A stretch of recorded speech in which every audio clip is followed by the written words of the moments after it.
Cording factor Kc या pitch factor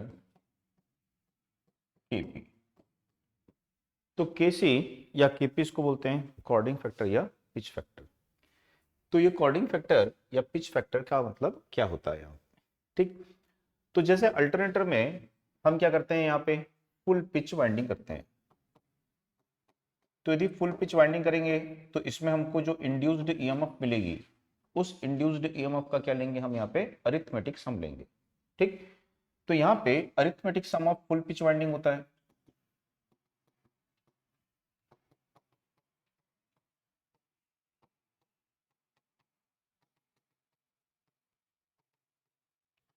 और दूसरा होता है यहाँ पे शॉर्ट पिच वाइंडिंग। तो vector sum of short pitch winding होता है।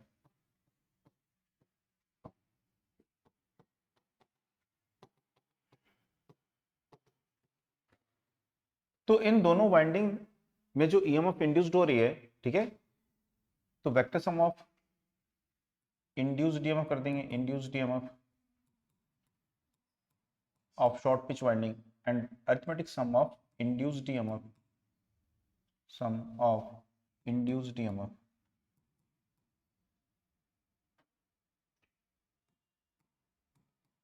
ऑफ फुल पिच वाइंडिंग, ठीक। तो इस प्रकार से इसको हम यहाँ पे बोलेंगे। तो इन दोनों वाइंडिंग में जो ईएमएफ इंड्यूस्ड होती है उसका क्या लेंगे, वेक्टर सम, और उसी का रेशियो क्या कहलाता है, कॉर्डिंग फैक्टर या पिच फैक्टर कहलाता है। कि जैसे हमारा जो अल्टरनेटर है, मान लीजिए कोई अल्टरनेटर है 24 स्लॉट्स, 4 पोल 3 फेज अल्टरनेटर है, ठीक। तो यदि इसमें हम फुल पिच वाइंडिंग करेंगे तो इसका क्या निकालेंगे, सबसे पहले पोल पिच। तो पोल पिच कितना हो जाएगा 24/4, तो 6 स्लॉट्स पर पोल इसका पोल पिच यहाँ पे हो जाएगा, ठीक। तो यदि हम फुल पिच वाइंडिंग करेंगे तो उसका जो स्पैन है वो 1 to 7 रखेंगे। कल बताया था coil pitch is equal to क्या होना चाहिए, पोल पिच। तो हम कॉइल के एक कंडक्टर को 1 नंबर में और दूसरे कंडक्टर को कहाँ रखेंगे, 7 नंबर में। तो हम देखेंगे कि कॉइल का जो स्पैन है, कॉइल का स्पैन 1 to 7 है, तो 7 - 1 क्या हो जाएगा इसका, ठीक, तो पिच हो जाएगा। तो समझ में आया सबको। तो कॉइल पिच और पोल पिच अभी क्या है, इक्वल है। तो वाइंडिंग हमारी कैसी है यहाँ पे, ये फुल पिच वाइंडिंग है। तो फुल पिच वाइंडिंग में इस कंडक्टर में जो ईएमएफ इंड्यूस्ड होगी और इस कंडक्टर में जो ईएमएफ इंड्यूस्ड होगी, इन दोनों ईएमएफ का क्या ले लेंगे हम, यहाँ पे अरिथमेटिक सम ले लेंगे। तो इसका जो अरिथमेटिक सम मिलेगा, ठीक है, तो इसका जो वेक्टर हम यहाँ पे देखेंगे कि ईएमएफ इंड्यूस्ड और ईएमएफ इंड्यूस्ड दोनों ईएमएफ क्या होंगे, यहाँ पे इस प्रकार से ऐड हो जाएंगे। तो यहाँ पे जो टोटल ईएमएफ मिलेगी वो हमको क्या मिलेगी, 2s। अब यदि यहाँ पे इसका वेक्टर सम लेंगे, तो कब वेक्टर सम लेते हैं, जब शॉर्ट पिच होती है। तो पहले वाइंडिंग को हमको क्या करना पड़ेगा, शॉर्ट करना पड़ेगा। तो अभी हम देखेंगे कि जब हमने यहाँ पे फुल पिच किया है, तो फुल पिच की कंडीशन में हमारा जो पोल पिच है और कॉइल पिच है, ये दोनों पिच कैसे हैं, यहाँ पे इक्वल है। तो पोल पिच हमारा कितना है 6 और कॉइल का स्पैन रखा है 1 to 7, यानी कि 7 - 1 = 6, ठीक। तो ये फुल पिच की कंडीशन में हमारे पास में था। अब यदि हम शॉर्ट पिच करेंगे, तो जब आप शॉर्ट पिच करोगे तो जो पोल का पिच है वो ज्यादा रहेगा, कॉइल के पिच को क्या कर दोगे, कम कर दोगे। तो पोल पिच से कॉइल पिच क्या होगा, यहाँ पे लेस हो जाएगा। तो यहाँ पे यदि ये 6 है तो इसको 5 कर देंगे, यानी कॉइल का जो स्पैन होगा वो 1 to 6 होगा, और 6 - 1 = क्या आ जाएगा, 5। यानी कि इस कॉइल के स्पैन को हम क्या कर देंगे, यहाँ पे ऐसा कम कर देंगे। तो हमने कितना डिग्री कम किया है, ठीक है। तो जितना डिग्री कम किया है इसको क्या बोलेंगे, कॉर्डिंग एंगल। तो शॉर्ट जो आपकी शॉर्ट पिच वाइंडिंग है वो फुल पिच से कितना डिग्री लेस है, तो जितना डिग्री लेस होती है उस एंगल को क्या बोलते हैं, यहाँ पे कॉर्डिंग एंगल बोलते हैं, ठीक। तो ये समझ में आया। तो ये शॉर्ट इतना हो जाएगा। अब ये न्यू स्पैन ऑफ क्या होगा, कॉइल हो जाएगा, जो कि 180 डिग्री से यहाँ पे लेस होगा। तो अब इस कॉइल में इंड्यूस्ड ईएमएफ का क्या लेंगे हम, यहाँ पे वेक्टर सम। तो शॉर्ट पिच वाइंडिंग में इंड्यूस्ड ईएमएफ का क्या लेंगे, वेक्टर सम। तो इसका वेक्टर ये देखेंगे कि एक ईएमएफ और दूसरी ईएमएफ दोनों के बिटवीन क्या आएगा, ये अल्फा डिग्री फेज डिफरेंस आएगा। और जब इनका हम यहाँ पे वेक्टर सम लेंगे तो ये रिजल्टेंट हमारे पास में आएगा। तो इस रिजल्टेंट की जो वैल्यू आती है वो आती है 2es cos अल्फा बाई 2।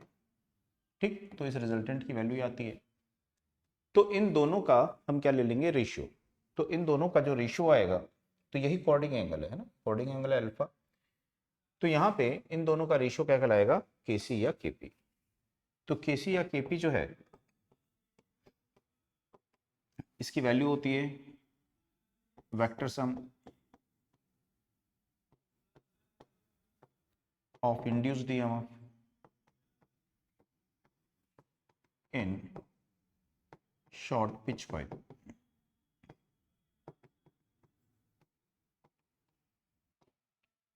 ठीक, अपॉन अरिथमेटिक सम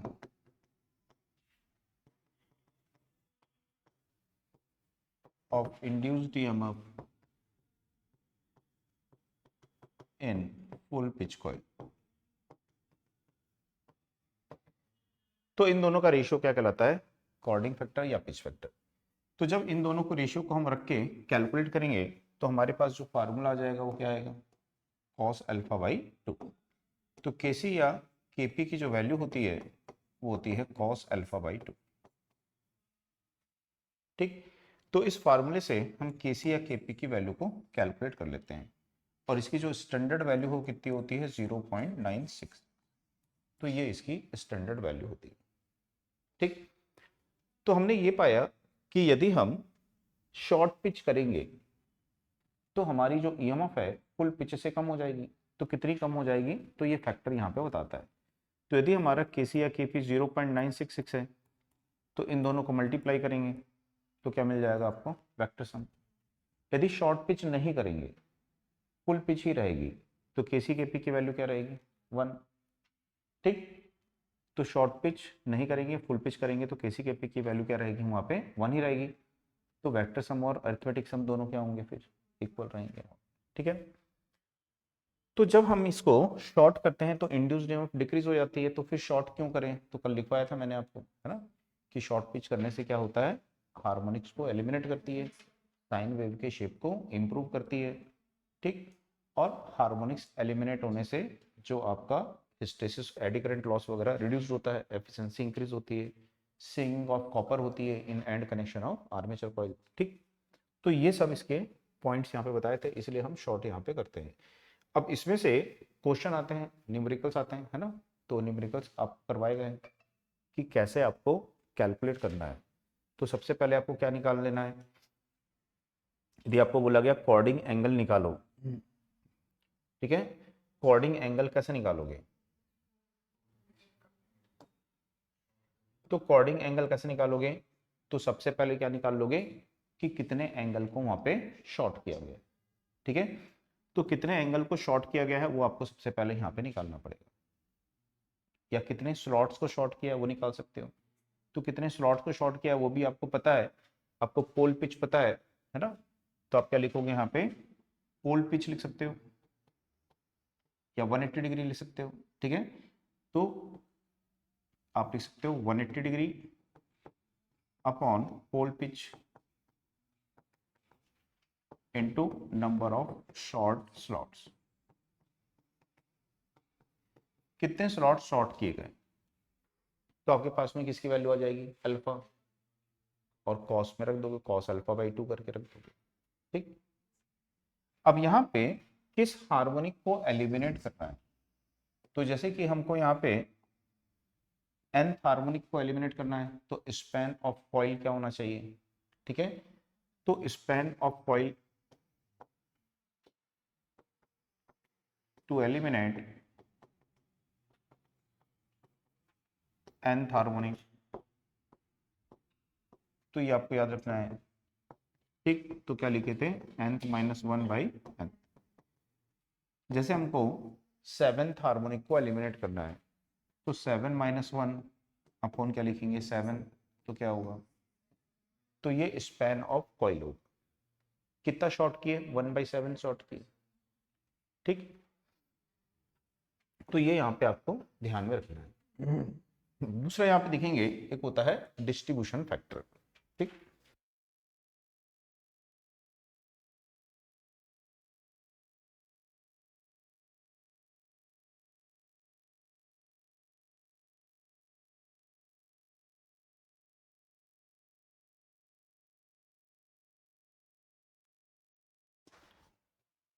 तो जो डिस्ट्रीब्यूशन फैक्टर होता है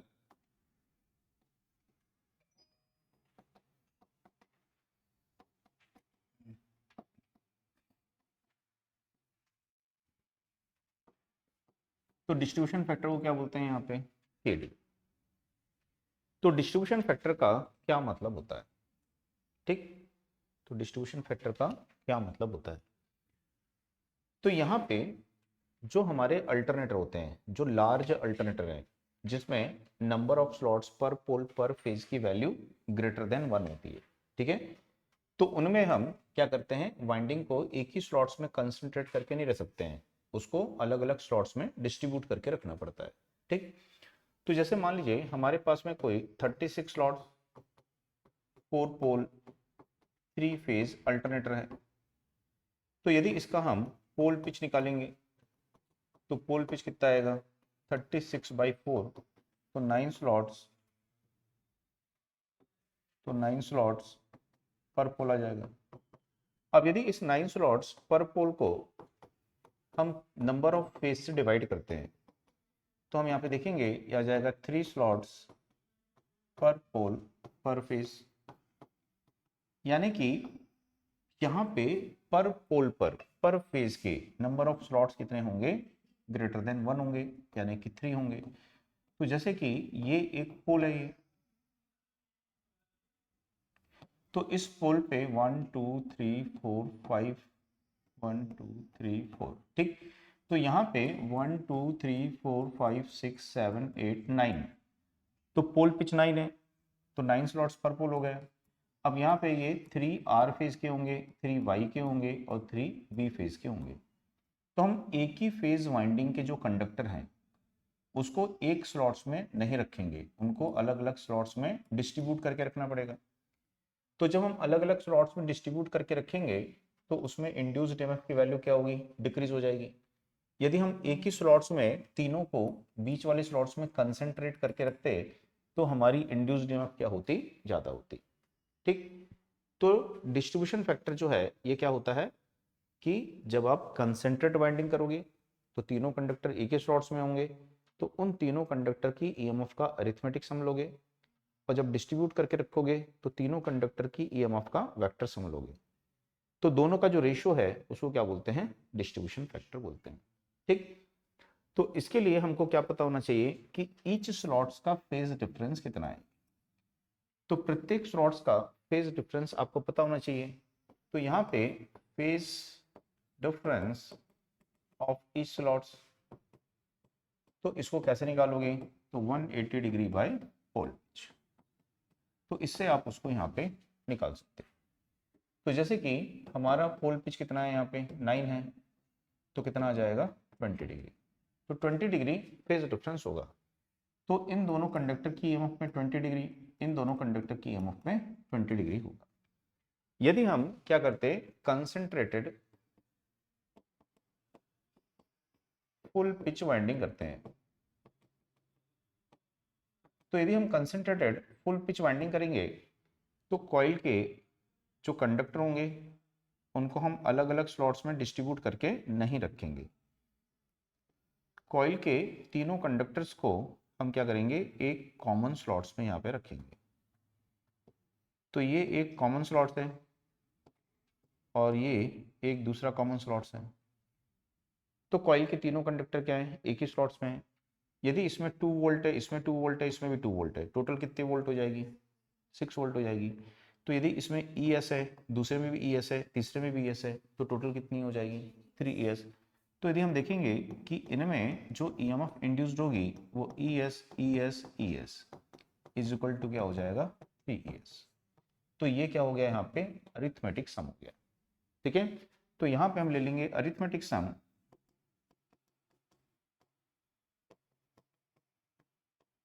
of induced EMF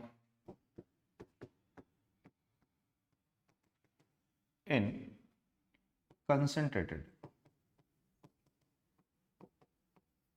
कॉइल या वाइंडिंग। ठीक, तो इसकी वैल्यू कितनी आएगी, 3es आएगी। जब हम इसको डिस्ट्रीब्यूट करके रखेंगे, तो डिस्ट्रीब्यूट करके रखेंगे तो हमको फिर एक स्लॉट्स में नहीं रख पाएंगे, तो इसको हमको क्या करना पड़ेगा, अलग अलग स्लॉट्स में रखना पड़ेगा। ठीक, तो जैसे कि हम जो इसको अब डिस्ट्रीब्यूट करके रखेंगे तो हमको इसको कुछ इस प्रकार से रखना पड़ेगा। तो तीनों कंडक्टर को हम यहाँ पे अब अलग अलग स्लॉट्स में ऐसा रखेंगे। तो जब तीनों कंडक्टर को हम यहाँ पे इस प्रकार से अलग अलग स्लॉट्स में डिस्ट्रीब्यूट करके रख देते हैं, ठीक, तो इसका मतलब हुआ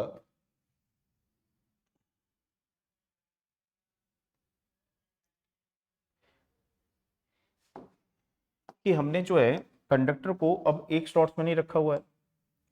ठीक, इधर भी मान लो कोई पोल होगा इस प्रकार से, तो हमने किया हुआ है यहाँ पे इस प्रकार से कंडक्टर को इधर से, ठीक, इसमें लेके आए, फिर इससे इसमें लेके आए, फिर इससे इसमें लेके आए, ऐसा। तो अलग अलग स्लॉट्स में एक ही फेज है, एक ही फेज के तीनों कंडक्टर को अलग अलग स्लॉट्स में हमने यहाँ पे रखा हुआ है। ठीक, तो यहाँ पे इन तीनों में जो ईएमएफ इंड्यूस्ड होगी उसमें 20 डिग्री का क्या आएगा, फेज डिफरेंस आएगा। यदि सेंटर वाले में ईएमएफ जो है इसको रेफरेंस मान लेते हैं ईएस, ठीक, तो सेंटर वाले की ईएमएफ जो है वो है ईएस, तो सेंटर वाले की ईएमएफ हो गई ईएस, तो साइड वाले में भी ईएस होगी बट 20 डिग्री के डिफरेंस पे, इस साइड वाले में भी ईएस होगी लेकिन 20 डिग्री के डिफरेंस में। तो इन तीनों का क्या लेंगे यहाँ पे, वेक्टर सम, तो क्या मिल जाएगी आपको, ठीक है, तीनों की इंड्यूस्ड ईएमएफ का वेक्टर सम मिल जाएगा। तो यहाँ पे हम लेंगे vector sum of induced EMF in distributed coil. तो इसकी वैल्यू को जब हम यहाँ पे कैलकुलेट करते हैं, ठीक, तो ऐसा परपेंडिकुलर से ड्रॉ कर लेंगे, तो इसकी वैल्यू किसके इक्वल होगी, ई एस के इक्वल होगी। ये 20 है तो ये भी 20 हो जाएगा, ये 20 है तो ये भी 20 हो जाएगा, और ये कोसाइन वैल्यू ऑफ हाइपोटेनस हो जाएगी, ये भी कोसाइन वैल्यू ऑफ हाइपोटेनस हो जाएगी। तो इसकी वैल्यू आ जाएगी, ठीक है, E S cos 20 plus E S cos 20। ठीक, तो जब इसको हम यहाँ पे सिंप्लीफाई करेंगे तो इसकी वैल्यू कितनी आती है, 2.88 ES आती है। तो यहाँ पे कंसेंट्रेट में 3ES और यहाँ पे 2.88 ES, मतलब EMF की वैल्यू क्या हो गई है, डिक्रीज हो गई है। तो इन दोनों का जो रेशियो है उसी को क्या बोलते हैं, डिस्ट्रीब्यूशन फैक्टर। तो डिस्ट्रीब्यूशन फैक्टर जो होता है ये होता है vector sum of induced EMF in distributed winding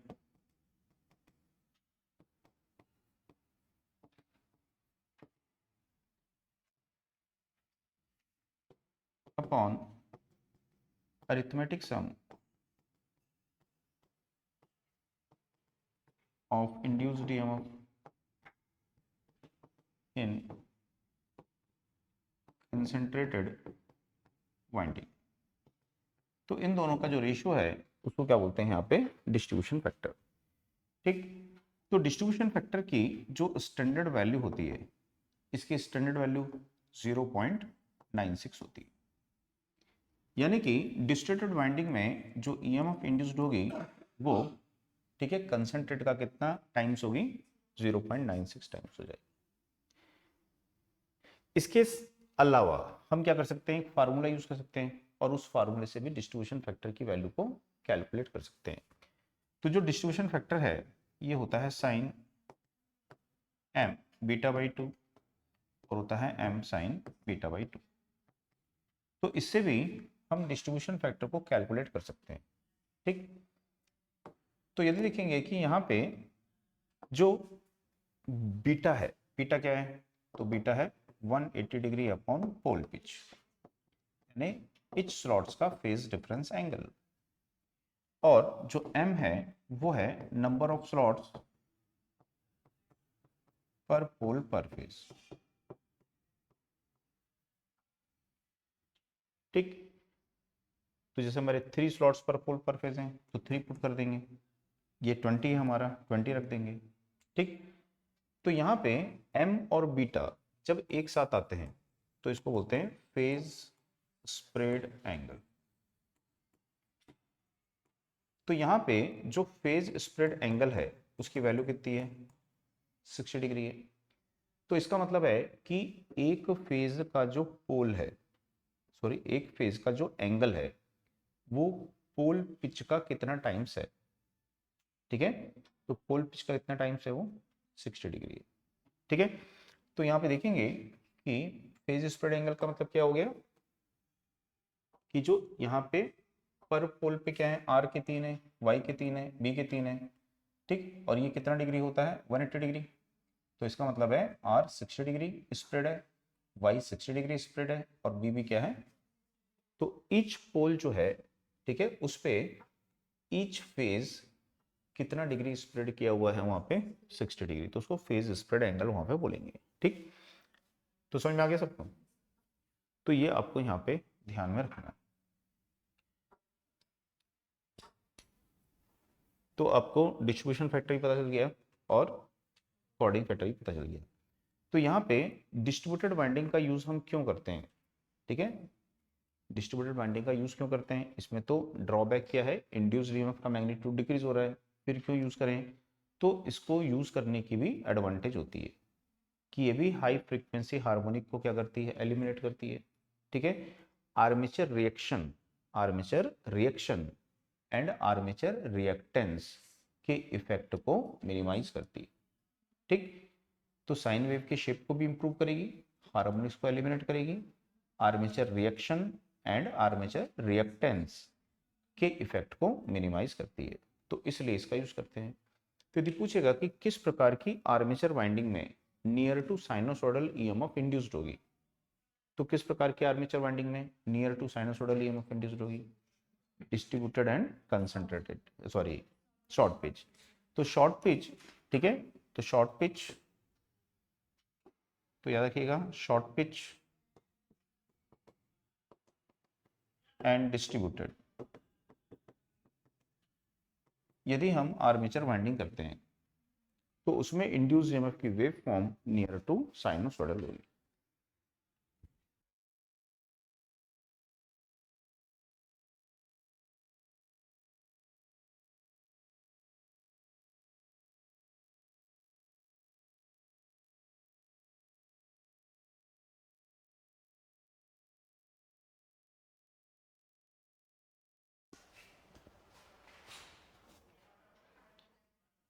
अब यहां पर जो इफेक्ट ऑफ हार्मोनिक्स होता है, तो इफेक्ट ऑफ हार्मोनिक्स,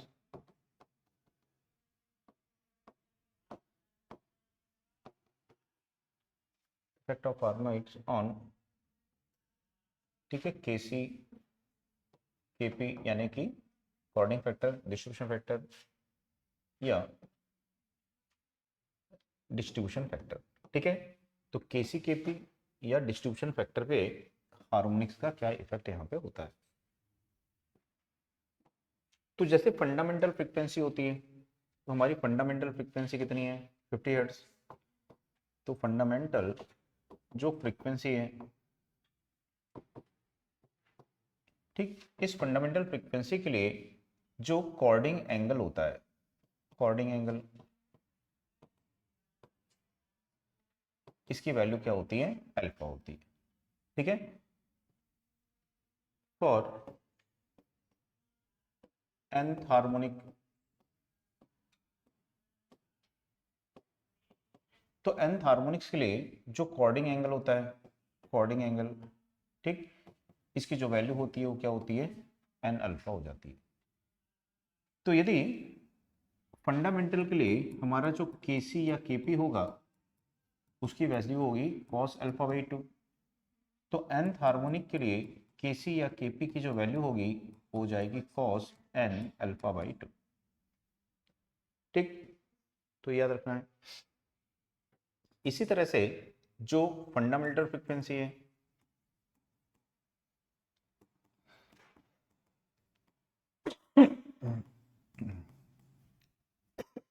इसके लिए जो डिस्ट्रीब्यूशन फैक्टर होता है साइन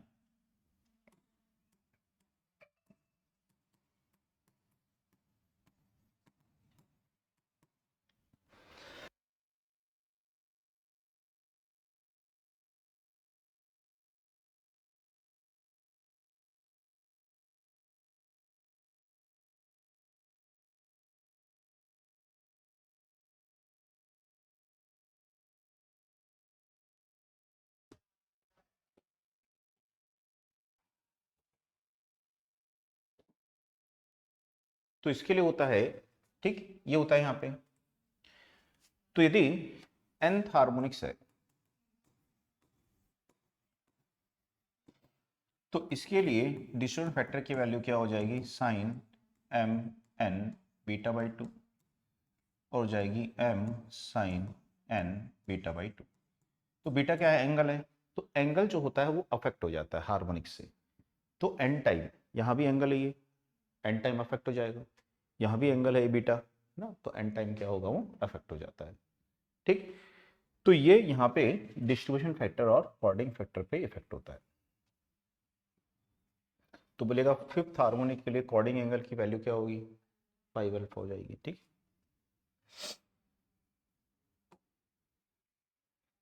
इसके बाद में देखेंगे यहाँ पे इसका जो ईएमएफ इक्वेशन होता है,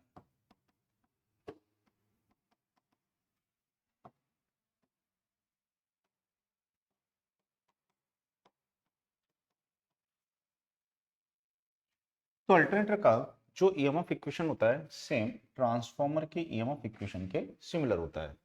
तो थ्री फेज अल्टरनेटर होता है, तो ईएमएफ पर फेज की कैलकुलेट की जाती है। ठीक है, तो यहाँ पे ईएमएफ पर फेज जो होती है, जनरेटेड ईएमएफ पर फेज, इसकी वैल्यू होती है 4.44 के सी के डी 5 वोल्ट। तो ये इसका यहाँ पे फार्मूला होता है। तो सेम किसके समान दिख रहा है, ट्रांसफॉर्मर। ट्रांसफॉर्मर का ईएमएफ इक्वेशन हम क्या पढ़ते हैं, 4.44। ठीक है, उसके बाद 5m/F(n), तो सेम है 4.44। ठीक, 5m की वैल्यू भी क्या है, सेम। यहाँ भी फ्लक्स है, यहाँ भी फ्लक्स है, ये फ्रिक्वेंसी है, ये भी फ्रिक्वेंसी है, ये भी टर्न है, ये भी टर्न है। टी का मतलब टर्न, यहाँ टी से शो करते हैं, यहाँ एन से शो कर रहे हैं। ठीक, तो दोनों सेम है, बस यहाँ पे क्या है, डिस्ट्रीब्यूशन और कॉर्डिंग फैक्टर है। यदि हम शॉर्ट पिच वाइंडिंग करते हैं या डिस्ट्रीब्यूटेड वाइंडिंग करते हैं, यदि आप फुल पिच करोगे, कंसंट्रेटेड करोगे, तो इन दोनों की वैल्यू क्या हो जाएगी, 1 हो जाएगी। तो सेम इक्वेशन हो जाएगा। तो याद रखिएगा अल्टरनेटर का ईएमएफ इक्वेशन किसके सिमिलर होता है, ट्रांसफॉर्मर के सिमिलर होता है। ठीक, अब यहाँ पे जो ये 4.44 आता है, ये कहाँ से आता है, फॉर्म फैक्टर से आता है। तो कई बार ऐसा भी इक्वेशन दे सकता है कि 4, ठीक है, के एफ, यानी क्या हो गया, फॉर्म फैक्टर हो गया। ठीक है, के सी के डी 5 FT ऐसे भी दे सकता है। तो फिर फॉर्म फैक्टर की वैल्यू क्या होती है, 1.11, तो मल्टीप्लाई करोगे तो क्या आ जाएगा, 4.44 आ जाएगा। ठीक, अब यहाँ पे जब अल्टरनेटर को हम देखेंगे, उसको डिजाइन करेंगे कि उसकी ईएमएफ किस पर डिपेंड करेगी, तो इन सभी फैक्टर्स पर डिपेंड करती है। ठीक, फाई क्या होती है, फ्लक्स होती है पर पोल। एफ क्या होती है, फ्रीक्वेंसी ऑफ इंड्यूस्ड ईएमएफ होती है, जनरेटेड ईएमएफ होती है। और टी क्या होता है, नंबर ऑफ टर्न पर फेज। ठीक है, एक फेज की हम वाइंडिंग कर रहे हैं, तो ऐसे उस फेज वाइंडिंग में कितने नंबर ऑफ टर्न्स वहां पे हैं, तो उसको टी से रिप्रेजेंट यहाँ पे करते हैं। ठीक, तो जब हमारा अल्टरनेटर बन जाएगा, वो अंडर रनिंग कंडीशन होगा, तो ये सभी पैरामीटर्स क्या हो जाएंगे, यहाँ पे कांस्टेंट हो जाएंगे। ठीक, तो रनिंग कंडीशन में जो जनरेटेड ईएमएफ है, ये किसके प्रोपोर्शनल होगी, तो इनकी वैल्यू को वेरी करके हम जनरेटेड ईएमएफ को चेंज कर सकते हैं। दूसरा यहाँ पे देखेंगे कि जो फ्रीक्वेंसी होती है, ये होती है NS इंटू पी बाई 120। ठीक, तो फ्रीक्वेंसी जो है ये डायरेक्टली प्रोपोर्शनल टू क्या होती है, तो इसीलिए हम यहाँ पे लिख सकते हैं इजी प्रोपोर्शनल टू क्या हो जाएगा, पाई इंटू एन। ठीक, तो यदि इसकी जनरेटेड ईएमएफ को हमको चेंज करना है तो हम कैसे चेंज कर सकते हैं, तो हम फ्लक्स को चेंज कर सकते हैं, स्पीड को चेंज कर सकते हैं। फ्लक्स को चेंज कर सकते हैं मतलब डीसी एक्साइटेशन की वैल्यू को चेंज करोगे, फ्लक्स चेंज होगी, फ्लक्स चेंज होगी तो जनरेटेड ईएमएफ की वैल्यू चेंज हो जाएगी। दूसरा, स्पीड को चेंज करोगे तो स्पीड किससे चेंज करोगे, प्राइम मूवर के थ्रू। तो प्राइम मूवर के थ्रू स्पीड को increase, EMF increase, speed decrease, EMF decrease हो जाएगी। ठीक, तो इस तरह से हम क्या कर सकते हैं, यहाँ पे इसकी ईएमएफ को इंक्रीज कर सकते हैं, डिक्रीज कर सकते हैं। समझ में आया था? लेकिन यदि हम स्पीड को चेंज करते हैं, है ना, स्पीड को इंक्रीज करते हैं तो ईएमएफ क्या हो जाएगी, इंक्रीज हो जाएगी, लेकिन फ्रीक्वेंसी भी क्या हो जाएगी। तो हमारे यहाँ कैसी फ्रीक्वेंसी आनी चाहिए, कांस्टेंट। तो इसलिए हमको क्या करना पड़ेगा, यहाँ पे फ्रीक्वेंसी को कांस्टेंट रखना पड़ेगा। तो ये मेथड जो है ये सूटेबल मेथड नहीं होगा। तो नॉर्मली एक्साइटेशन को चेंज करके हम क्या कर सकते हैं, उसकी जनरेटेड ईएमएफ की वैल्यू को वेरी कर सकते हैं। ठीक, रेटेड स्पीड पर रन कर देते हैं, एक्साइटेशन को वेरी करेंगे तो उसकी जनरेटेड ईएमएफ क्या होगी, वहां पे चेंज होगी। ठीक, तो इतना समझ में आया। तो यदि आपको बोलेगा कि किसी जनरेटर की ईएमएफ को, ठीक है, सॉरी फ्लक्स को डबल कर देते हैं, स्पीड को हाफ कर देते हैं, तो ईएमएफ में कितना चेंज आएगा, नो चेंज, कोई चेंज नहीं आएगा। लेकिन यदि बोलेगा कि फ्लक्स को 1% इंक्रीज कर देते हैं और स्पीड को 1% डिक्रीज कर देते हैं, तो ईएमएफ में क्या चेंज आएगा।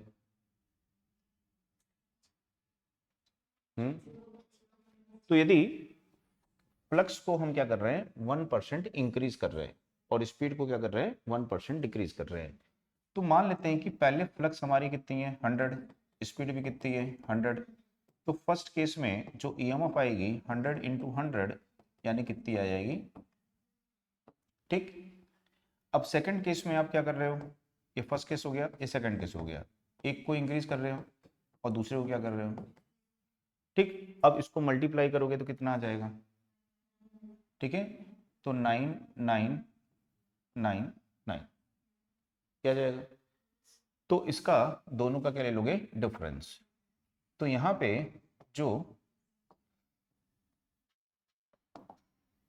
जनरेटेड ईएमएफ में चेंज आएगा, परसेंटेज चेंज। तो परसेंटेज चेंज यदि हम निकालेंगे तो क्या ले लेंगे, दोनों का डिफरेंस, तो कितना आ जाएगा 1। फर्स्ट कंडीशन से क्या करोगे, डिवाइड, और परसेंटेज के लिए 100 से मल्टीप्लाई। तो दोनों के डिफरेंस को फर्स्ट कंडीशन से डिवाइड और 100 से मल्टीप्लाई कर देंगे तो कितना हो जाएगा, तो 0.01%। तो इतना परसेंट क्या आएगा, उसमें चेंज आएगा। ठीक, यदि बोलेगा 10% इंक्रीज कर रहे हैं, 10% डिक्रीज कर रहे हैं, तो 1% चेंज आएगा, 1% डिक्रीज हो जाएगी। आई बात समझ में। तो यदि 1% ना बोल के बोलता 10% इंक्रीज कर रहे हैं एक को और दूसरे को 10% डिक्रीज कर रहे हैं, तो कितना चेंज आएगा ईएमएफ में, तो 1% क्या होगी, डिक्रीज हो जाएगी। ठीक, तो ये याद रखना है, ये भी क्वेश्चन आ सकता है। कहाँ पे, 10% वाले केस में, 1% वाले में, हाँ डिक्रीज, पहले इतनी थी अब इतनी हो गई तो पहले से घट गई, तो मतलब डिक्रीज हो रही है ना।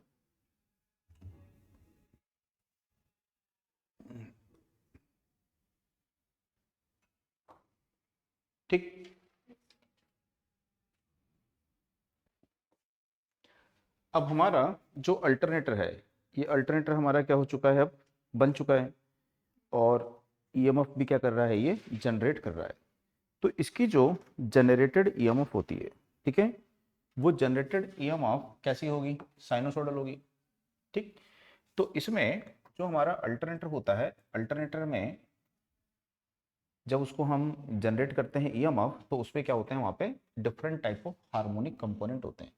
ठीक, तो इसलिए इसकी जो जनरेटेड ईएमएफ होती है, जनरेटेड ईएमएफ को क्या लिखना चाहिए था हमको, यहाँ पे E M sine omega T ऐसे लिखते कि ये इसकी साइनोसॉइडल वेव है, तो ये जनरेटेड ईएमएफ का क्या है, इसके इक्वेशन है ना, कौन सी वैल्यू का है ये, इंस्टेंटेनियस वैल्यू का, तो इसको स्मॉल ही लिख देते हैं।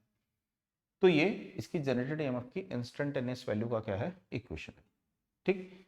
लेकिन ये जो है ओमेगा का मतलब क्या होता है, 2 पाई एफ, 2 पाई एफ, एफ का मतलब क्या है, फंडामेंटल फ्रीक्वेंसी, तो ये फंडामेंटल कंपोनेंट ऑफ ईएमएफ है, ठीक है। लेकिन इसमें क्या होते हैं, हार्मोनिक्स भी होते हैं, तो उस हार्मोनिकल फ्लक्स की फ्रीक्वेंसी फंडामेंटल के मल्टीपल में होती है, और वो भी क्या करती हैं, आर्मेचर में ईएमएफ इंड्यूस करती हैं। तो आर्मेचर में जैसे कि कोई ट्रिपलन फ्रीक्वेंसी हार्मोनिक है, ठीक है, ये फंडामेंटल को 1 लिख देंगे, ट्रिपलन फ्रीक्वेंसी हार्मोनिक है, ठीक। तो इसके कारण भी क्या होगा, ईएमएफ इंड्यूस्ड होगी। कोई उसमें फिफ्थ फ्रीक्वेंसी हार्मोनिक है, तो इसके कारण भी क्या होगी, यहाँ पे ईएमएफ इंड्यूस्ड होगी, ठीक। बात समझ में आ गई। तो 3 क्या डिनोट कर रहा है, ये ट्रिपलन फ्रीक्वेंसी हार्मोनिक की ईएमएफ की मैक्सिमम वैल्यू है, फिफ्थ फ्रीक्वेंसी हार्मोनिक की मैक्सिमम वैल्यू है। ये इसकी एंगुलर वेलोसिटी है ना, 3 टाइम्स हो जाएगी फंडामेंटल का, ये 5 टाइम्स है ना, मल्टीपल में हो जाएगी। तो ये जो है अल्टरनेटर के आर्मेचर में, सॉरी अल्टरनेटर के आर्मेचर वाइंडिंग में जो ईएमएफ इंड्यूस्ड होती है वो कैसी होती है, कॉम्प्लेक्स ईएमएफ होती है, ठीक है ना। तो जो फंडामेंटल है, फंडामेंटल जो है ये फंडामेंटल है, फंडामेंटल वेव है जिसका एम्पलीट्यूड क्या होता है, हाई होता है, ठीक। अब यदि मान लीजिए 400 वोल्ट का अल्टरनेटर है आपका, तो 400 वोल्ट कौन सी वोल्ट है आपकी, लाइन वोल्टेज, फेज वोल्टेज कितनी होगी 230, तो ये फेज वोल्टेज के ले रहे हैं, तो 230 होगी, तो इसकी मैक्सिमम वैल्यू क्या होगी, इसकी पीक वैल्यू क्या होगी, 230√2 होगी, 230, ये इसकी मैक्सिमम वैल्यू होगी, √2 टाइम्स ऑफ क्या होगी, आरएमएस वैल्यू। बस समझ में। तो ये फंडामेंटल फ्रीक्वेंसी है। अब जो ये हार्मोनिकल्स होते हैं, ठीक है, जैसे मान लीजिए कोई थर्ड हार्मोनिक है, तो थर्ड हार्मोनिक की वेव ऐसा रहेगी, ये थर्ड हार्मोनिक है ये, ठीक।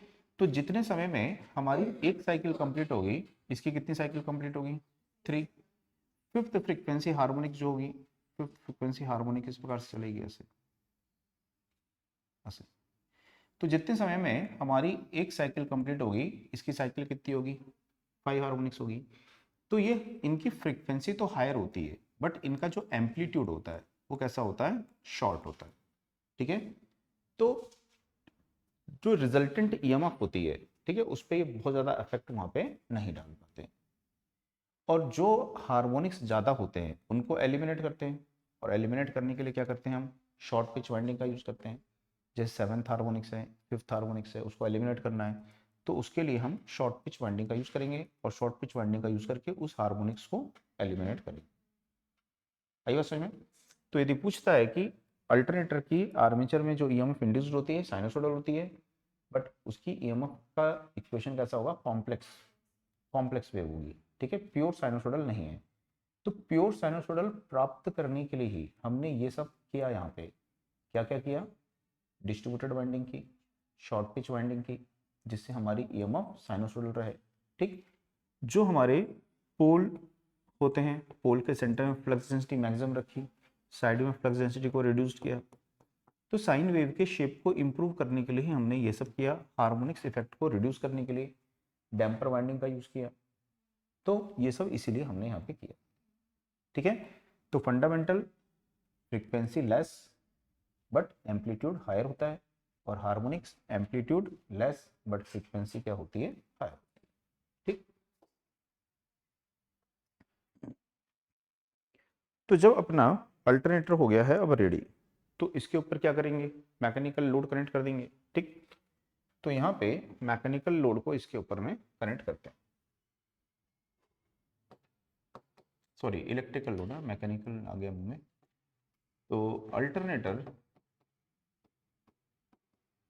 ऑन लोड, तो इसके ऊपर में क्या करेंगे, अब लोड को कनेक्ट कर देंगे, कौन से लोड को, इलेक्ट्रिकल लोड। तो इलेक्ट्रिकल लोड को कहाँ पे कनेक्ट करोगे, इसके टर्मिनल पे, ठीक है। हम्म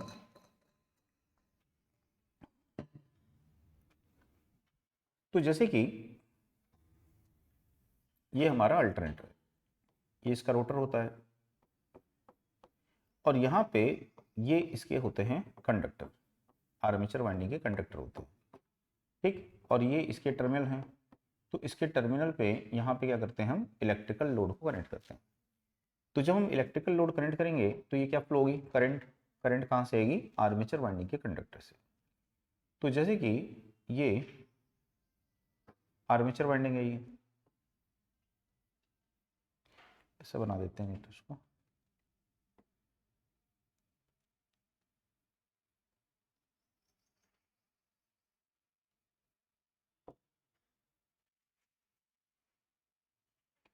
तो ये इसकी आर्मेचर वाइंडिंग है, न्यूट्रल है ये। तो ये आर एन वाई बी, ये आपके पास फेज है, ठीक है। ये एक फेज की वाइंडिंग है और एक फेज की ये ईएमएफ इसमें इंड्यूस्ड होगी, फेज वोल्टेज। और यहाँ पे हमने क्या किया हुआ है, लोड कनेक्ट किया हुआ है, तो इसमें क्या फ्लो होगी, यहाँ पे करंट, तो इस फेज से निकलेगी आर्मेचर करंट, यहाँ पे भी फ्लो होगी आर्मेचर करंट, यहाँ पे भी फ्लो होगी आर्मेचर करंट, ठीक। तो तीनों फेज वाइंडिंग में क्या फ्लो होगी, यहाँ पे करंट फ्लो होगी। तो जब यहाँ पे कोई लोड नहीं है तो क्या बोलेंगे, नो लोड। तो नो लोड के समय में जो ईएमएफ होती है टर्मिनल पे, वो किसके इक्वल होती है, नो लोड इंड्यूस्ड ईएमएफ। तो यहाँ पे जो ईएमएफ होगी वो किसके इक्वल होगी, नो लोड इंड्यूस्ड ईएमएफ के इक्वल होगी, ठीक। अब इसके टर्मिनल पे जब हम यहाँ पे लोड को कनेक्ट करेंगे तो अब जो वोल्टेज होगी उसको टर्मिनल वोल्टेज, उसकी वैल्यू क्या हो जाएगी, डिक्रीज हो जाएगी, या उसकी वैल्यू क्या हो सकती है, इंक्रीज भी हो सकती है, यानी इसकी वैल्यू क्या हो सकती है, चेंज हो सकती है। तो अल्टरनेटर के टर्मिनल पे जब हम लोड कनेक्ट करते हैं तो इसकी टर्मिनल वोल्टेज क्या होती है, यहाँ पे डिक्रीज हो जाती है या इंक्रीज हो जाती है, यानी टर्मिनल वोल्टेज में वेरिएशन होता है। तो टर्मिनल वोल्टेज में जो वेरिएशन होता है ये किस कारण से होता है, तो इसके थ्री कॉज होते हैं वोल्टेज वेरिएशन के। तो कौन कौन से कॉजेज होते हैं, तो एक होता है voltage drop due to armature resistance, कि आर्मेचर वाइंडिंग का जो रेजिस्टेंस है आर ए, ये क्या करेगा, आई ए आर ए ड्रॉप करेगा, ठीक। कि जब ये करंट यहाँ से फ्लो होगी तो इस आर्मेचर वाइंडिंग के रेजिस्टेंस में क्या होगा, आई ए आर ए ड्रॉप होगा, तो इसके कारण टर्मिनल वोल्टेज क्या होगी, वहाँ पे डिक्रीज हो जाएगी। तो अल्टरनेटर के टर्मिनल पर लोड कनेक्ट करने पर उसकी टर्मिनल वोल्टेज वेरी होती है, चेंज होती है। तो टर्मिनल वोल्टेज में जो वेरिएशन होता है इसके तीन कॉजेज होते हैं, और फर्स्ट कॉज क्या है उसमें, voltage drop due to armature resistance. तो आर्मेचर रेजिस्टेंस के कारण वोल्टेज ड्रॉप होगी, इससे टर्मिनल वोल्टेज क्या होगी, यहाँ पे डिक्रीज हो जाएगी, ठीक। अब यहाँ पे जो आर्मेचर वाइंडिंग होती है वो कैसी होती है, थिक कॉपर कंडक्टर की होती है, और लार्ज अल्टरनेटर होते हैं उसमें होलो कॉपर कंडक्टर का यूज करते हैं, ठीक। तो इसीलिए आर्मेचर वाइंडिंग का जो रेजिस्टेंस होता है वो बहुत कम होता है, तो इसके कारण जो वोल्टेज ड्रॉप होती है वो भी बहुत कम होती है। तो इसको कुछ केसेस में हम यहाँ पे नेग्लिजिबल भी मान सकते हैं, ठीक। दूसरा होता है voltage drop due to leakage reactance. तो जो लीकेज रिएक्टेंस है एक्सएल, इसको पोर्टियर रिएक्टेंस भी बोलते हैं, ठीक। तो इस लीकेज रिएक्टेंस के कारण क्या होता है, यहाँ पे वोल्टेज ड्रॉप होता है। तो यहाँ पे लीकेज रिएक्टेंस कहाँ से आता है, तो एक्चुअल में हमारे यहाँ पे ऐसे क्या होते हैं, ऐसा स्लॉट्स होते हैं, ठीक। और आर्मेचर जो कंडक्टर हैं इनसे क्या फ्लो हो रही है, करंट। तो कल बताया था कि आर्मेचर अपना क्या करता है, मैग्नेटिक फील्ड सेटअप करता है जो सिंक्रोनसली रिवॉल्विंग मैग्नेटिक फील्ड होता है। तो आर्मेचर की करंट का जो मैग्नेटिक फील्ड है वो कहाँ पे आता है, इस एयर गैप में। मेन फ्लक्स का कहाँ जाता है, ठीक है, कंडक्टर की तरफ। तो यहाँ पे जो आर्मेचर की करंट का मैग्नेटिक फील्ड है वो पूरा एयर गैप में नहीं आ रहा है, उसका कुछ पार्ट वापस से इस तरह से अपने पाथ को कंप्लीट कर रहा है, तो इसको क्या बोलेंगे, ये लीकेज फ्लक्स है।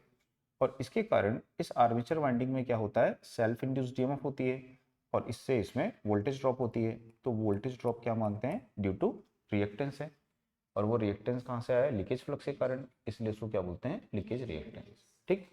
तो इस तरह से लीकेज रिएक्टेंस जो है वो लीकेज फ्लक्स के कारण आर्मेचर में है ना, डेवलप होता है। तीसरा कॉज होता है यहाँ पे आर्मेचर रिएक्शन।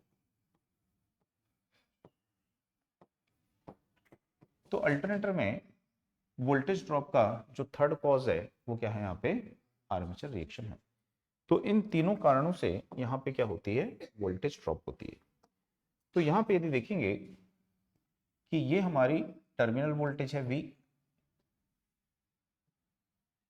ये टर्मिनल वोल्टेज है V, और ये आर्मेचर करंट है IA, जो कि वोल्टेज से 5 डिग्री से लैग कर रही है। ठीक, अब यहां से जब करंट फ्लो होगी तो क्या होगा, IR ड्रॉप होगा। तो रजिस्टिव ड्रॉप हमेशा इन फेज ऑफ क्या होगा, करंट। दूसरा देखेंगे कि जब करंट फ्लो होगी तो इसका जो लीकेज रिएक्टेंस है उसमें भी क्या करेगी, ड्रॉप। रिएक्टिव ड्रॉप क्या करता है, इससे 90 डिग्री लीड करता है, तो ये 90 डिग्री लीड करेगा रिएक्टिव ड्रॉप। ठीक, इन दोनों का वेक्टर सम क्या होगा, IA इंटू जेड आ जाए। और यहाँ पे ये हमारी क्या होगी, नो लोड इंड्यूस्ड हो जाएगी। तो ये इसका इंटरनल एंगल है, लोड एंगल है, ये पावर एंगल है। ठीक, और ये पावर फैक्टर एंगल है। तो इंड्यूस्ड ईएमएफ और टर्मिनल वोल्टेज दोनों में क्या होगा, यहाँ पे फेज डिफरेंस रहेगा। ठीक है, तो ये फेज डिफरेंस किसके कारण से आ रहा है, लीकेज रिएक्टेंस के कारण ये फेज डिफरेंस होता है। ठीक, तो यहाँ पे अभी हम बोल सकते हैं कि जो इंड्यूस्ड ईएमएफ है ये क्या होगी, V प्लस IA RA।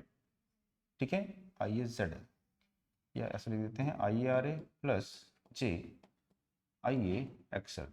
इस ड्रॉप की क्या होगी, इक्वल। ठीक,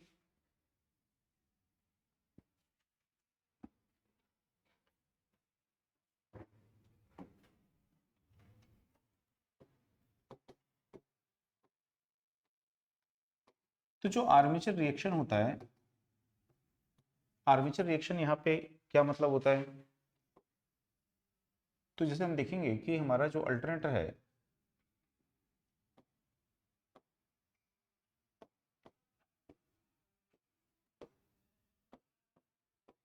इसमें ये आर्मेचर वाइंडिंग के कंडक्टर हैं यहाँ पे, और इन आर्मेचर वाइंडिंग के कंडक्टर से क्या फ्लो होती है, करंट। कब फ्लो होती है, जब हम इसके टर्मिनल पर लोड को कनेक्ट करते हैं। तो इन सभी आर्मेचर वाइंडिंग के कंडक्टर से करंट फ्लो होती है, और वो करंट कैसी होती है, 3 फेज करंट होती है। तो जहां भी 3 फेज वाइंडिंग है, 3 फेज करंट है, तो क्या करेगी, एक अपना मैग्नेटिक फील्ड सेटअप करेगी, और वो मैग्नेटिक फील्ड कैसा होगा, सिंक्रोनसली रिवॉल्विंग मैग्नेटिक फील्ड होगा। तो यहाँ पे सिंक्रोनसली रिवॉल्विंग मैग्नेटिक फील्ड सेटअप होता है, सिंक्रोनस स्पीड में रोटेट करता है। ठीक, और हमारा जो रोटर है ये भी किस स्पीड में रोटेट करता है, सिंक्रोनस स्पीड में रोटेट करता है। तो दोनों ही क्या कर रहे होते हैं, सिंक्रोनस स्पीड में यहाँ पर रोटेट करते हैं। ठीक, तो यहाँ पे ये जो फ्लक्स है, आर्मेचर की फ्लक्स है, ये जस्ट लाइक टू क्या होती है, जो 3 फेज स्क्विरल के इंडक्शन मोटर पड़े थे उसके स्टेटर की फ्लक्स होती है। तो सेम वैसे ही है कि ये जो फ्लक्स है, ये फ्लक्स किस स्पीड में रोटेट करती है, तो कांस्टेंट स्पीड। ठीक है, तो कांस्टेंट स्पीड यानी कि सिंक्रोनस स्पीड में ये रोटेट करती है। तो जो आर्मेचर की फ्लक्स है ये कांस्टेंट स्पीड यानी कि सिंक्रोनस स्पीड रोटेट करती है। दूसरा, इसका जो मैग्नीट्यूड होता है, कितना पढ़े थे, 3/2 φm। तो इसका मैग्नीट्यूड भी कितना होता है, यहाँ पे सेम 3/2 φm होता है। ठीक है, तो चाहे वो इंडक्शन मोटर हो चाहे अल्टरनेटर हो, इसके आर्मेचर की और उसके स्टेटर की दोनों की फ्लक्स का मैग्नीट्यूड सेम 3/2 φm होगा, क्योंकि दोनों 3 फेज वाइंडिंग है, और दोनों की जो फ्लक्स है वो सिंक्रोनसली रिवॉल्विंग होती है। ठीक, अब अल्टरनेटर में जो ये आर्मेचर रिएक्शन है, एक तो किस पे डिपेंड करता है, ये लोड पे। लोड इंक्रीज होती है तो क्या इंक्रीज होती है, armature current. Armature current increase होती है तो फ्लक्स इंक्रीज होती है, आर्मेचर रिएक्शन इंक्रीज होता है। ठीक, तो एक तो लोड पे डिपेंड करेगा और दूसरा किस पे डिपेंड करता है, पावर फैक्टर पे। तो अल्टरनेटर में जो आर्मेचर रिएक्शन है ये लोड के मैग्नीट्यूड एंड पावर फैक्टर पर डिपेंड करता है। ठीक, तो अलग अलग पावर फैक्टर पे इस आर्मेचर रिएक्शन का जो इफेक्ट है वो भी अलग अलग होता है। ठीक, तो जैसे हम देखेंगे यहाँ पे कि 0, पहले देखते हैं unity, effect of load power factor on armature reaction. तो effect of load power factor on armature reaction. तो पहला केस देखेंगे कि यूनिटी पावर फैक्टर लोड। तो यदि जो लोड है वो कैसा है, यूनिटी पावर फैक्टर का लोड है, तो यूनिटी पावर फैक्टर के लोड पे जो आर्मेचर की फ्लक्स होती है वो कैसी होती है। अच्छा, यूनिटी पावर फैक्टर लोड का मतलब क्या होता है, pure resistive load, pure resistive load. ठीक, अब यहाँ पे यूनिटी पावर फैक्टर के लोड पे जो आर्मेचर की फ्लक्स है, ये आर्मेचर की फ्लक्स है, ठीक है, ये क्या करती है, मेन पोल की फ्लक्स से 90 डिग्री लैग करती है। तो यहाँ पे देखेंगे कि यदि ये हमारा मेन पोल की फ्लक्स है तो आर्मेचर की फ्लक्स क्या करेगी, इससे 90 डिग्री लैग करेगी। तो ये हमारी आर्मेचर की फ्लक्स है। तो जब इससे 90 डिग्री लैग करती है तो इसको क्या करेगी, बीच से क्रॉस करेगी। तो आर्मेचर रिएक्शन का कौन सा इफेक्ट होगा, यहाँ पे क्रॉस मैग्नेटाइजिंग इफेक्ट होगा। तो यूनिटी पावर फैक्टर लोड पे आर्मेचर रिएक्शन का कौन सा इफेक्ट होता है, क्रॉस मैग्नेटाइजिंग इफेक्ट होता है।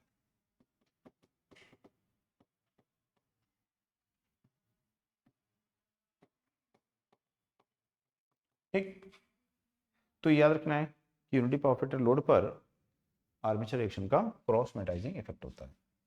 तो इस क्रॉस मैग्नेटाइजिंग इफेक्ट के कारण होगा क्या, तो जैसे हमारा ये पोल है, ठीक, हमारा आर्मेचर इस डायरेक्शन में रोटेट कर रहा है, तो जिस डायरेक्शन में रोटेट कर रहा है सबसे पहले जो कांटेक्ट आता है उसको क्या बोलते हैं, लीडिंग, क्या बोलते हो, लीडिंग पोल टिप्स। ठीक, और इसको क्या बोलते हैं, ट्रेलिंग पोल टिप्स।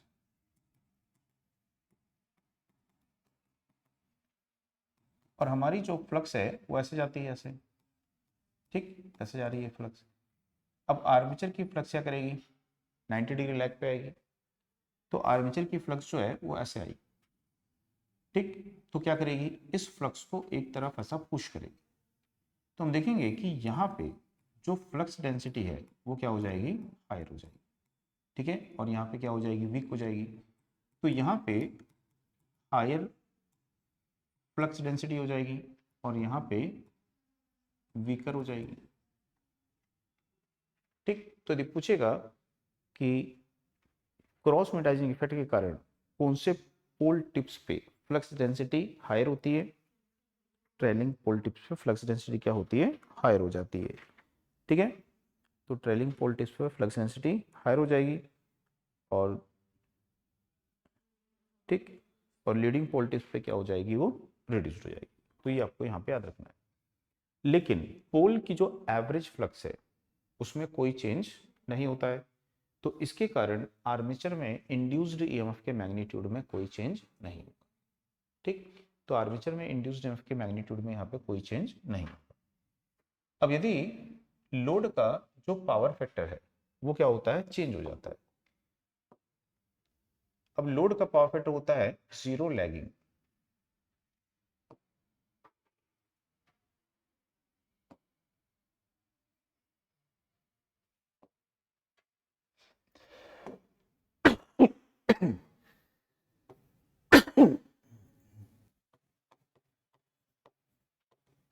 तो zero lagging power factor load को क्या बोलोगे, प्योर इंडक्टिव लोड।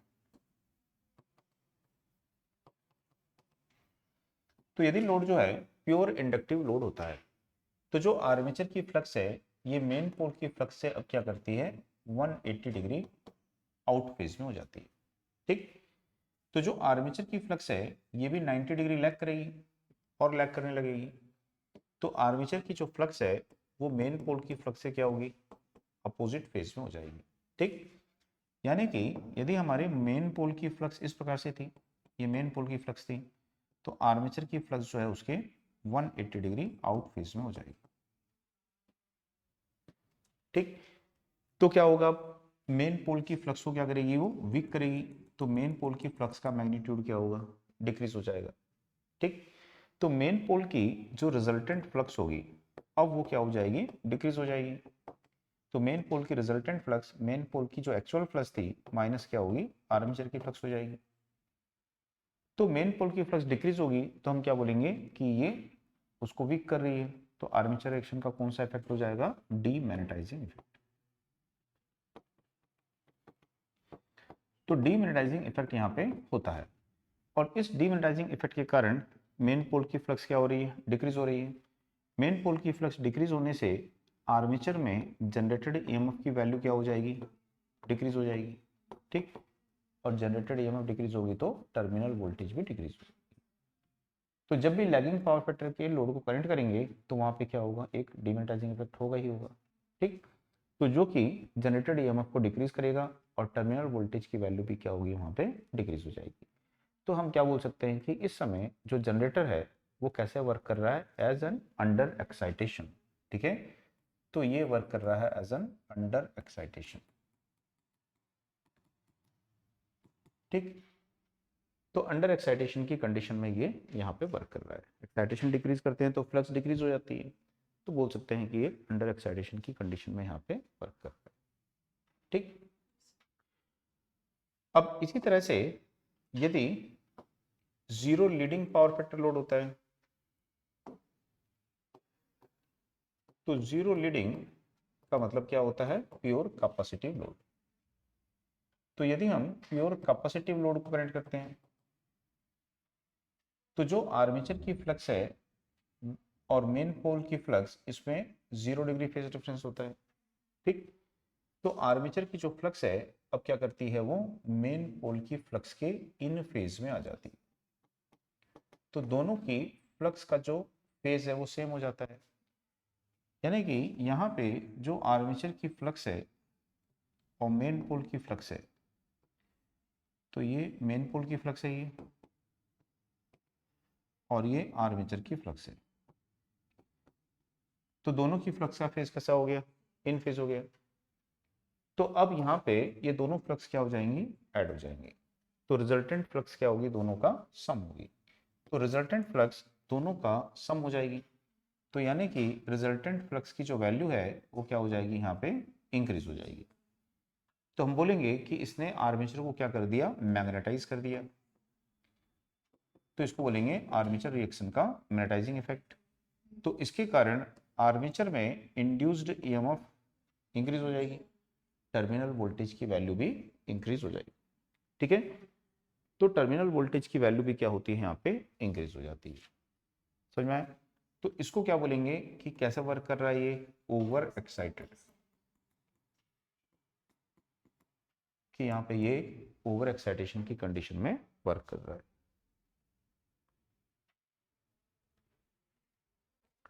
ठीक है। समझ में आया। किसको क्या बोलेंगे, कैसे वर्क कर रहा है, जीरो अंडर एक्साइटेशन की कंडीशन में वर्क कर रहा है। नहीं, एक मिनट, वो बता रहा था, क्वेश्चन पूछ रहा है, ठीक है। तो इसको क्या बोल दिए, ओवर, और इसके पहले क्या बोले, अंडर। तो ये कंडीशन तो मोटर के केस में होता है। तो मोटर के केस में हम कब बोलते हैं, जब हम एक्साइटेशन को स्वयं से घटाते या बढ़ाते हैं, ठीक है ना।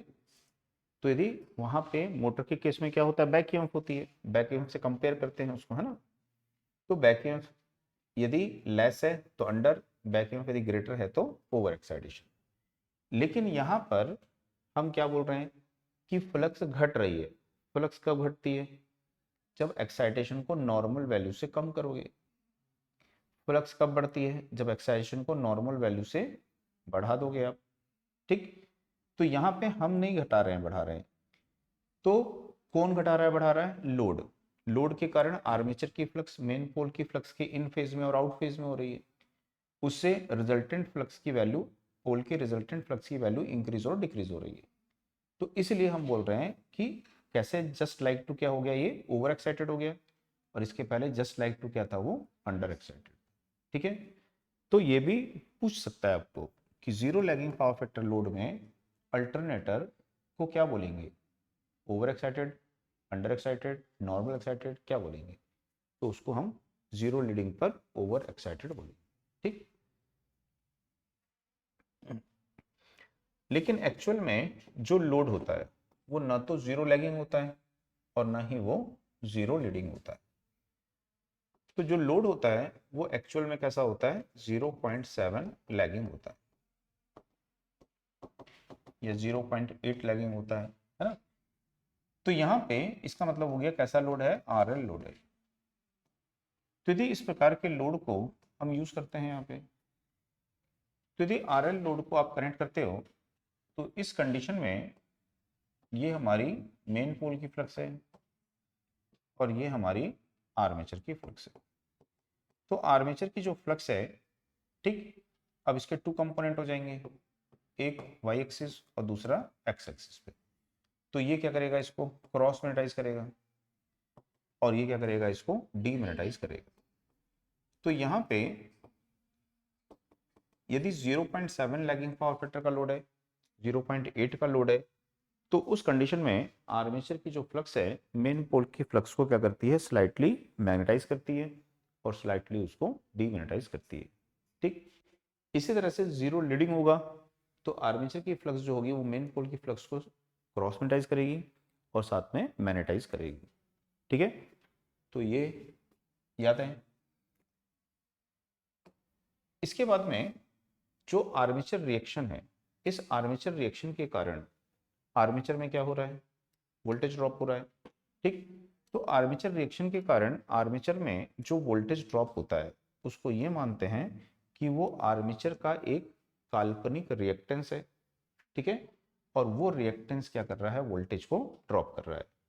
तो voltage drop due to armature reaction, ठीक है, उसको क्या मानते हैं कि वो आर्मेचर का एक काल्पनिक रिएक्टेंस है जो आर्मेचर में वोल्टेज को ड्रॉप कर रहा है। ठीक, और इस काल्पनिक आर्मेचर रिएक्टेंस के साथ में हम लीकेज रिएक्टेंस को ऐड कर देते हैं तो क्या बन जाता है, वो सिंक्रोनस रिएक्टेंस बन जाता है। तो इसको बोलते हैं सिंक्रोनस रिएक्टेंस। तो सिंक्रोनस रिएक्टेंस जो होता है, लीकेज रिएक्टेंस और reactance due to armature reaction, इन दोनों का सम होता है, वेक्टर सम होता है। ठीक है, डायरेक्ट ऐड कर दोगे रिएक्टेंस है, वेक्टर की लेने की जरूरत नहीं है, डायरेक्ट ऐड हो जाएगा ये। तो फिर जो हमने पर फेज की वाइंडिंग देखी थी, पर फेज की वाइंडिंग में क्या था, इस प्रकार से। ठीक, तो रेजिस्टेंस था।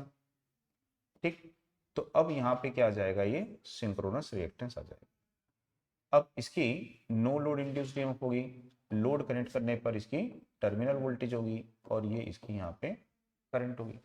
ठीक, तो यहाँ पे अब इसका वेक्टर यदि देखेंगे तो ये हो जाएगी आपकी टर्मिनल वोल्टेज, ये है आपकी आर्मेचर करंट जो कि वोल्टेज से 5 डिग्री से लैग कर रही है। ठीक, अब रजिस्टिव वोल्टेज ड्रॉप जो होगा वो इसके इन फेज में आ जाएगा, तो ये रजिस्टिव वोल्टेज ड्रॉप हो गया। रिएक्टिव वोल्टेज ड्रॉप आई ए एक्सएल हो जाएगा, ये रिएक्टिव वोल्टेज ड्रॉप आई ए एक्स से हो जाएगा। ठीक है, ये दोनों का सम आई इंटू जेड एस हो जाएगा। तो सिंक्रोनस इंपेडेंस किसको बोलेंगे, सिंक्रोनस इंपेडेंस जेड एस। तो अब इस वाइंडिंग में जो इंपेडेंस होगा उसको क्या कहेंगे, सिंक्रोनस इंपेडेंस, और इसकी जो वैल्यू होगी वो होगी R A plus J X X हो जाएगी।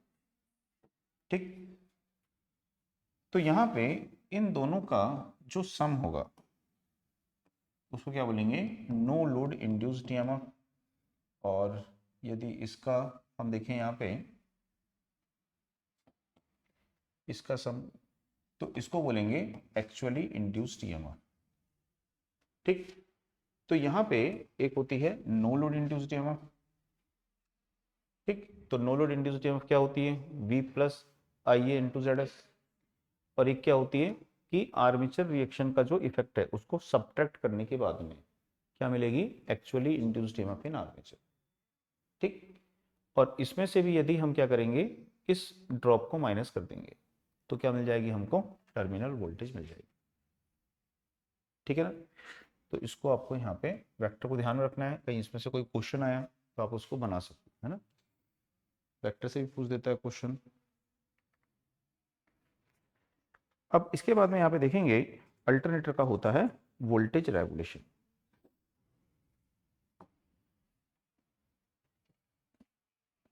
ठीक, तो हेडिंग डाल दीजिए इसमें वोल्टेज रेगुलेशन ऑफ अल्टरनेटर। तो किसी भी मशीन का वोल्टेज रेगुलेशन हम कैसे निकालते हैं? तो उसकी नो लोड इंड्यूस्ड ईएमएफ और रेटेड या फुल लोड अपन क्या करते हैं, फुल लोड इनटू 100, तो परसेंटेज रेगुलेशन हो जाता है। तो यहाँ पे भी same no load induced EMF और फुल लोड या रेटेड का डिफरेंस और फुल लोड के टर्म्स में एक्सप्रेस करेंगे, तो ये इसका वोल्टेज रेगुलेशन हो जाएगा। तो अल्टरनेटर का जो वोल्टेज रेगुलेशन होता है, ठीक, ये किस पे डिपेंड करता है? लोड के पावर फैक्टर पे डिपेंड करता है। ठीक, तो यदि देखेंगे कि जो अल्टरनेटर है इसमें ये नो लोड है और ये इसमें फुल लोड है। ठीक, तो ये इसकी क्या है, नो लोड इंड्यूस्ड ईएमएफ है। ये बता रहा है इसकी टर्मिनल वोल्टेज। तो यदि हमारा जो लोड है वो कैसा है, कैपेसिटिव लोड है, तो लोड इंक्रीज करने पे टर्मिनल वोल्टेज की वैल्यू क्या होगी, इंक्रीज होगी। ठीक है, तो ये कब होगा, जब हमारा लोड कैपेसिटिव होगा, यानी कि लीडिंग पावर फैक्टर होगा। क्योंकि इस समय कौन सा इफेक्ट होता है, मैग्नेटाइजिंग। तो मैग्नेटाइजिंग इफेक्ट के कारण ईएमएफ इंक्रीज हो जाएगी, ओवर एक्साइटेशन। ठीक, दूसरा देखेंगे कि यदि लोड इंक्रीज करने पर ईएमएफ इस तरह से डिक्रीज हो रही है, तो ये कब होगा, यूनिटी पावर फैक्टर। ठीक है, unity power factor load pure resistive load है। यदि लोड इंक्रीज करने पे वोल्टेज और डिक्रीज हो रही है, इस प्रकार से तेजी से डिक्रीज हो रही है, तो यहाँ पे क्या होगा, ये लैगिंग पावर फैक्टर। तो लैगिंग पावर फैक्टर का जो लोड होगा इसमें डीमैग्नेटाइजिंग इफेक्ट होगा, तो इसके कारण इसकी जो ईएमएफ है वो तेजी से डिक्रीज हो जाएगी। ठीक, तो इस तरह से हम देखते हैं कि इसका जो वोल्टेज रेगुलेशन है वो किस पर डिपेंड करेगा, यानी कि इसकी नो लोड और फुल लोड वोल्टेज का जो डिफरेंस है, यानी वोल्टेज रेगुलेशन है, किस पर डिपेंड करेगा, लोड के पावर फैक्टर पर डिपेंड करेगा। ठीक, अब यदि लोड का जो पावर फैक्टर है वो कैसा होगा, लीडिंग होगा, तो लीडिंग पावर फैक्टर का लोड होगा, तो वोल्टेज रेगुलेशन की वैल्यू क्या हो सकती है, 0, या फिर क्या हो सकती है, नेगेटिव। तो अल्टरनेटर का वोल्टेज रेगुलेशन 0 और नेगेटिव कब होगा, लीडिंग पावर फैक्टर के लोड पे हो सकता है। ठीक, क्योंकि लीडिंग पावर फैक्टर के लोड पे, ठीक है, इसकी वैल्यू क्या हो जाएगी, हायर हो जाएगी, तो दोनों का डिफरेंस क्या आएगा, नेगेटिव आएगा। अब अल्टरनेटर में यदि हम लीडिंग पावर फैक्टर का लोड है इसको रिमूव करेंगे, तो टर्मिनल वोल्टेज क्या हो जाएगी, डिक्रीज हो जाएगी। लैगिंग पावर फैक्टर के लोड को रिमूव करोगे तो टर्मिनल वोल्टेज क्या हो जाएगी। तो यदि अल्टरनेटर के टर्मिनल पे लैगिंग पावर फैक्टर का लोड है, ठीक, इसको रिमूव करते हैं तो वोल्टेज कितनी इंक्रीज हो जाएगी, इतनी इंक्रीज होगी। ठीक, तो ये क्या आएगा, चेंज इन वोल्टेज आएगा। तो ये चेंज इन वोल्टेज ही होता है, डिवाइडेड बाई क्या हो जाएगा, रेटेड वोल्टेज, तो क्या आ जाएगा। तो अल्टरनेटर में वोल्टेज रेगुलेशन को इस प्रकार से डिफाइन किया जाता है कि यदि हम उसके टर्मिनल से लोड को रिमूव करते हैं तो उसकी टर्मिनल वोल्टेज में क्या चेंज होता है, और divided by full load voltage. ठीक है, तो change in terminal voltage when load is removed from the terminal of alternator divided by full load voltage is called voltage regulation. ठीक, तो इस प्रकार से इसके वोल्टेज रेगुलेशन को यहाँ पे डिफाइन करते हैं। आगे बात समझ में, तो ये आपको यहाँ पे याद रखना है। अब इसके वोल्टेज रेगुलेशन को क्या करना पड़ता है, डिटरमाइन करना पड़ता है ना, उसके मेथड होते हैं, उसको कल देखते हैं आप। ठीक, आज इतना ही देखते हैं।